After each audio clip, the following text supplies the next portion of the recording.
Olá pessoal, vamos corrigir o- a nossa atividade da aula passada e em seguida vamos ler e ouvir um texto novo do gênero Memórias Literárias, também da mesma autora.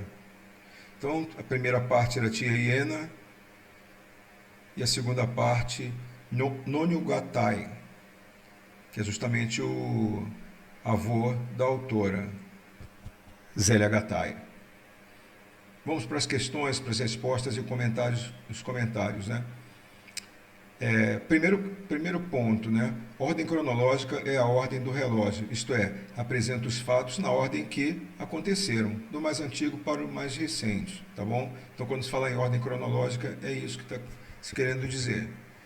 Quanto à ordem cronológica dos fatos narrados, é correto afirmar que a autora, letra C, inicia sua narrativa no presente e depois relata fatos ocorridos em sua infância. Então, olha lá, tia Iena estaria festejando 111 anos de idade se não tivesse morrido aos dois. Tá? Então, ela está falando no presente ali, aí em seguida ela vai para o passado, os fatos ocorridos na infância dela.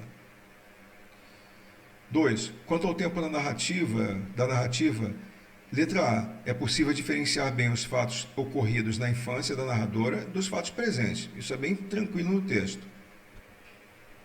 A 3. Os títulos dos capítulos Tia Hiena e Nonho Gattai nas memórias da narradora estão interrelacionados em razão de a narradora rememorar a tia que morreu quando criança e a explicação do nome incomum que o pai lhe dera, no caso aí o Nonho Gattai. Nonho seria vovô, não é? A quarta. Além da narradora, outra personagem que assume um papel importante na preservação da memória de seus antepassados é a Dona Angelina, mãe da narradora. Então, ela mesma diz aqui no primeiro texto, né? Eu queria mesmo era atazanar a mamãe, fazendo-a repetir o que já estava farta de saber, tantas vezes ao ouvir a repetir o fato. Olha só. Então ela sempre contava a mesma história, né? Existem pessoas assim mesmo. E Dona Angelina, minha mãe, costumava dizer, olha só, então, o verbo aqui no pretérito imperfeito mostra uma coisa contínua, né, no passado. A 5. É possível reconhecer quando a autora se coloca como narradora de fatos que aconteceram com ela pelo uso de verbos e de pronomes na primeira pessoa. Né? Eu, olha só, o eu está entre parênteses porque não aparece no texto. Né? Passei a infância e a adolescência, eu visualizava a hiena andando mansamente nas pontas. Okay? Questão 6. O fato que muda a imagem que a narradora tinha de uma hiena, de um animal de característica pitoresca e simpática, e das gargalhadas sonoras escancaradas para a asquerosa hiena foi a leitura do verbete sobre a hiena em um dicionário. Ok? A irmã dela pesquisa no dicionário e encontra lá, né, o que era realmente uma hiena. 7. Em tia hiena estaria festejando 111 anos de idade, não tivesse morrido aos dois.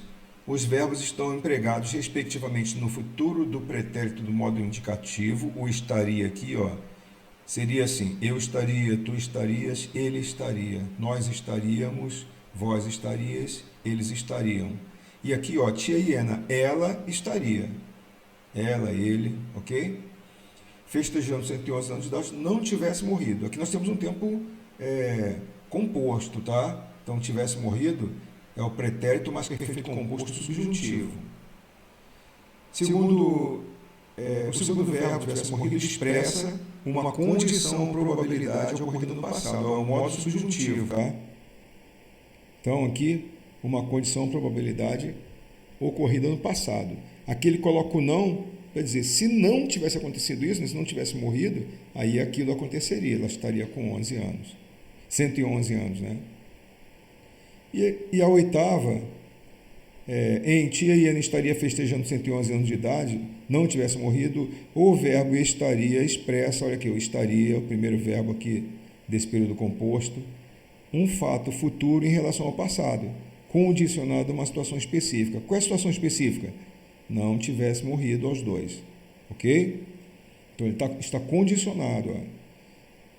Tia Iena estaria festejando 111 anos, não tivesse morrido. Então esse tempo já foi chamado de tempo condicional, né?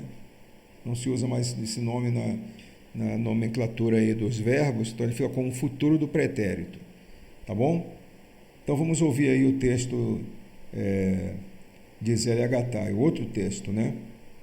E ler, copiem também, tá bom? A atividade de vocês é copiar esse texto só, tá ok? Parecida, mas diferente. Zélia Gattai. O pai de Zélia Gattai costumava contar a história de como sua família havia vindo da Itália para o Brasil. Uma vez, quando ele narrava a viagem dos Gattai, que era o nome da família de seu pai, Zélia, então menina, observou que Eugênio, seu avô materno, escutava atentamente. Então, pediu a ele que também contasse a história da família da sua mãe, os D'Acol. Vovô veio da Itália com toda a família, contratado como colono para colher café numa fazenda em Cândido Mota, em São Paulo. Nona Pina passou a viagem toda rezando, pedindo a Deus que permitisse chegarem com vida em terra. Tinha verdadeiro pavor de que um dos seus pudesse morrer em alto mar e fosse atirado aos peixes. Carolina ressentiu-se muito da viagem, estranhou a alimentação pesada do navio, adoeceu, mas desembarcaram todos vivos no Porto de Santos. A família fora contratada por intermédio de compatriotas do Cadore, chegados antes ao Brasil. Diziam viver satisfeitos aqui e entusiasmavam-os de lá através de cartas tentadoras. Venham, o Brasil é a terra do futuro, a terra da cucanha. Pagam bom dinheiro aos colonos, facilitam a viagem. Com os D'Acol, no mesmo navio, viajaram outras famílias da região, todos na mesma esperança de vida melhor nesse país promissor. Viajaram já contratados, a subsistência garantida. Em Santos, eram aguardados por gente da fazenda, para a qual foram transportados, comprimidos como gado num vagão de carga. Ao chegar à fazenda, Eugênio D'Acol deu-se conta, em seguida, de que não existia ali aquela cucanha, aquela fartura tão propalada. Tudo o que ele idealizara não passava de fantasia. As informações recebidas não correspondiam à realidade. O que havia, isto sim, era trabalho árduo e estafante, começando antes do nascer do sol. Homens e crianças cumpriam o mesmo horário de serviço. Colhiam café debaixo de sol ardente, os 3 filhos mais velhos os acompanhando sob a vigilância de um capataz odioso. Vivendo em condições precárias, ganhavam o suficiente para não morrer de fome. A escravidão já fora abolida no Brasil havia tempos, mas nas fazendas de café seu ranço perdurava.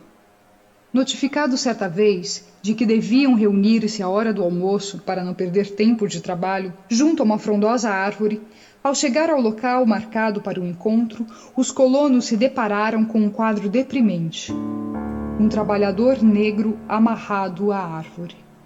A princípio, Eugênio D'Acol não entendeu nada do que estava acontecendo, nem do que ia acontecer, até divisar o capataz que vinha se chegando, chicote na mão. Seria possível uma coisa daquelas? Tinham sido convocados então para assistir ao espancamento do homem? Não houve explicações. Para quê? Estava claro. Os novatos deviam aprender como se comportar. Quem não andasse na linha, não obedecesse cegamente ao capataz, receberia a mesma recompensa que o negro ia receber. Um exemplo para não ser esquecido. O negro, amarrado, suando, esperava a punição que não devia tardar. Todos o fitavam, calados. De repente, o capataz levantou o braço, a larga tira de couro no ar, pronta para o castigo. Então era aquilo mesmo? Revoltado, cego de indignação, o jovem colono Eugênio D'Acol não resistiu. não seria ele quem presenciaria impassível ato tão covarde e selvagem. Impossível conter-se. Com um rápido salto, atirou-se sobre o carrasco, arrebatando-lhe o látego das mãos. Apanhado de surpresa diante da ousadia do italiano, perplexo, o capataz acovardou-se. O chicote, sua arma, sua defesa a garantir-lhe a valentia estava em poder do carcamano. Valeria a pena reagir? Revoltado, fora de si, esbravejando contra o capataz em seu dialeto dos montes Dolomitas, o rebelde pedia aos companheiros que se unissem para defender o negro. Todos o miravam calados. Será que não compreendiam suas palavras, seus gestos? Certamente sim, mas ninguém se atrevia a tomar uma atitude frontal de revolta. Católico convicto, ele fazia o que lhe ditava o coração, o que lhe aconselhavam os princípios cristãos. De repente, como num passe de mágica, o negro viu-se livre das cordas que o prendiam à árvore. O capataz apavorou-se. Quem teria desatado os nós? Quem teria? O topetudo não fora, estava ali em sua frente, gesticulando, gritando frases incompreensíveis, ameaçador de chicote em punho. O melhor era desaparecer o quanto antes, rapidamente.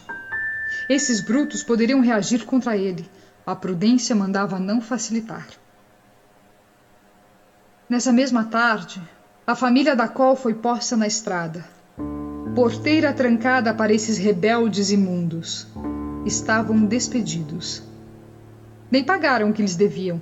Precisavam ressarcir-se do custo do transporte de Santos até a fazenda. E fim. Pela estrada deserta e infinita seguiu a família, levando as trouxas de roupas e alguns pertences que puderam carregar, além da honradez, da coragem e da fé em Deus.